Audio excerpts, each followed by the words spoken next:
Hi guys, कैसे हो सब। आप सभी का बहुत बहुत हार्दिक स्वागत है मेरे इस चैनल में।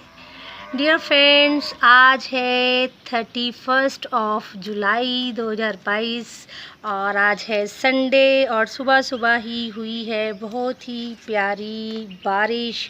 और आप देख सकते हो कि सभी प्लांट्स कितने खुश हैं, कितने हरे भरे, कितना इनका रंग जो खूबसूरत निखर के आया है इनकी पत्तियों का, आप देख सकते हो, बहुत ही प्यारा। तो चलिए फ्रेंड्स, मिलते हैं मेरे कुछ प्लांट्स के साथ। आइए मेरे साथ।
तो फ्रेंड्स, ये तो थे मेरे कुछ प्लांट्स की जो ग्लिम्प्स मैंने अपने गार्डन की आपको दिखाई हैं।